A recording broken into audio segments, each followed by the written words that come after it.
Hey TCS viewers, it's Chris Nichols here again from the camera store. We promised you it was coming because we gave you a teaser, the Sony RX100 Mark III. It's here and we're going to do a full review today. We're going to do it at Calgary's annual Lilac Festival. This is just a nice street fair, but I'm going to give you a bit of information. Lots of expensive food, probably belly dancers at some point, and dark clouds. I don't think I've ever seen a Lilac Festival that has not been rained on. We're going to see if that holds true today. We're going to put this camera through its paces. We're going to have a great time.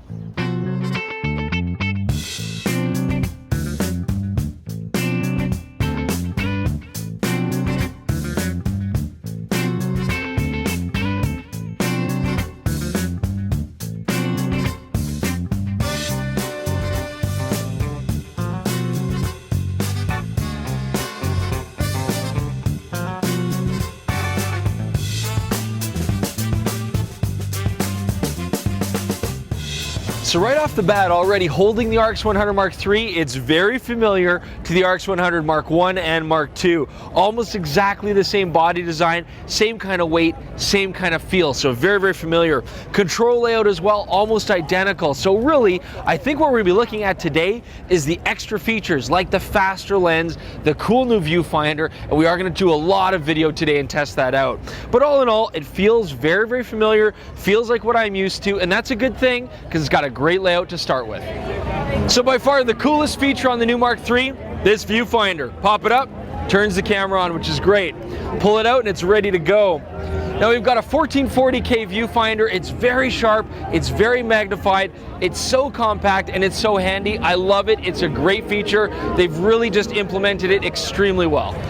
Now another great feature on the RX100 Mark III is this faster lens. Now I'm going to try it here in just a bit. I'm going to try to get sort of thin depth of field shots, see if we get much improvement. But with a fairly big sensor, we should be able to get some cool soft backgrounds. Of course, the other great thing, low light performance. We're going to take a look at low light as well in just a bit, but that wider aperture is going to help us out in that too.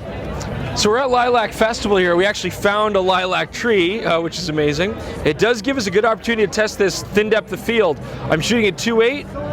And you can see here, really nice soft backgrounds, which is a great feature on a camera like this. It's an already fairly large sensor, but it gives us closer when an SLR can deliver. It's a lot of fun.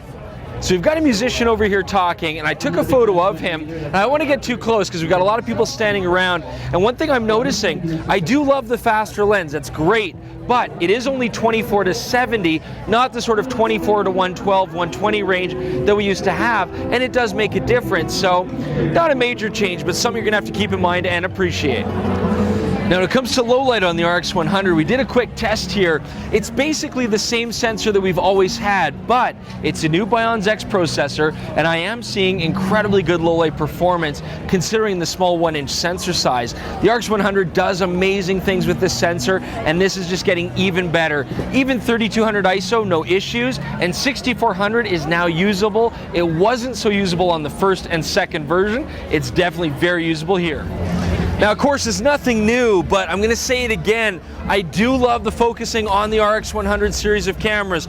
I'm not finding this any quicker than the Mark I or Mark II, but that's okay because it's incredibly fast for a camera in this price range and this size. I have no problem getting good grab shots. I'm confident the focus is going to hit it. It's a really, really nice camera that way. So I am loving this 24mm.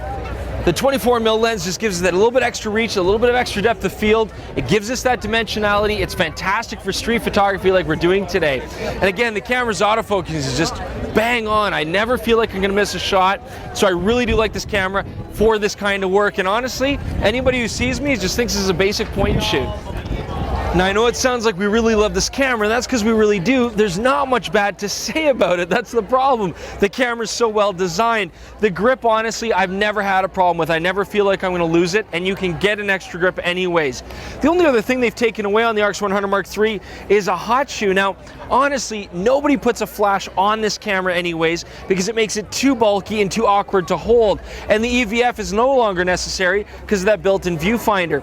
I will say one thing though, if I did want to take this camera and shoot in the studio, and it's perfectly capable of doing that, I don't have a hot shoe to put radio triggers on. That is a minor downside though. All in all, I love it. So here's the question, guys, because of course obviously you got cameras you like to shoot. No hot shoe on this camera, is that gonna be an issue for you? Yes. No. All right, so you use a lot of cameras in space, right? Yeah, for sure. This is the new RX100 Mark III. There's no hot shoe on this. Do you even care? I'm gonna take that as a no. I don't think so. How do you put an external Viewfinder finder on? Check this out. Look at that. Bam. Built-in EVF. This is tiny and hard to use. You're a liar. It's beautiful, it's amazing, and it's clever. And it doesn't even taste very good. No. All right, well, fair enough. Okay, it's fast. Look at that. Yeah, right, you got it. So can I... Push it, close it, look at that. And then it turns off? Give me the camera. All right, it's Jordan. So you know what that means. It's time to talk about video now. So basically what Sony's done with the RX100 Mark III is they took everything that I loved in the RX10, added it to their compact line. We get the 3-stop neutral density filter, we got full sensor readout now, which is really, really sweet. But then they added something else. Now we've got XAVC encoding. That was my only issue with the RX10. We've now got a high data rate codec, and it's just a beautiful, beautiful image off this. Grades really nicely. Now as well, they've added a few focus aids to it. We've got peaking now. We also have Zebra as an option to check our exposure. It's a really full-featured video camera, except where we would usually mount a mic is now an EVF, so no way to run external audio into this. It's a bit of a pain. One other thing I really like that Sony's done is they've given me a clean HDMI out, so I can record an even better video signal if I want to, right out of this terrible micro HDMI port. Only problem is they took the shoe away from me, so I don't know. I mean, thank God we got the new guy, Levi, here. All right, so we got a flimsy little HDMI. Levi, you're gonna have to stay pretty close to me, and let's go record some uncompressed video. Come on, buddy. No, like, stay with me. Okay, so one of the other things they're talking about a lot is we've got this new active intelligent steady shot. And I gotta tell you, it's like an EM1. It's unbelievably stable. It's like a Steadicam almost. You know, they say there's some digital stuff in it, but I'm not seeing any degradation of the image. It's really impressive. You know what? I love slow-mo. Chris, do you love slow-mo? Oh, you know I love slow-mo. Everybody loves slow-mo. So, RX100, thanks to that new XAVC codec, we now have 120 frames per second at 720p. It's really cool. It's very slow, quarter speed at 30 frames per second.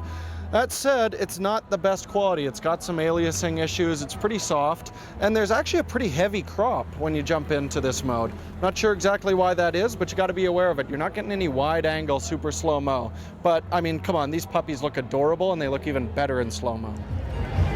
All right, it seems like Sony has found their way into the market. They seem to be everywhere you look. And there's good reason for that. They're making great cameras. The RX100 Mark III, no exception. You know, you're gonna love this camera for the same reasons that you always love the RX100. It's compact, it's got full control, and yet it takes amazing photos. We're getting such good features here, guys. Great viewfinder, that's an amazing addition. I would take a wider aperture lens over longer telephoto range any day. The image quality in low light's gotten somehow even better considering the small chip size. The camera focuses quick, it handles nice, it's super compact, and is discreet, which is great for situations like this. The RX100 Mark III even steps up the cinema capability of the camera as well.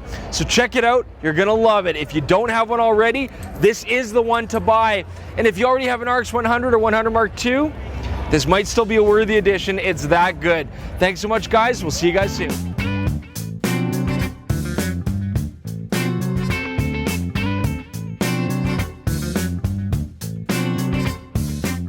The camera on automatically. That's handy. So crazy for rocking your shot. Oh, we're trying to work.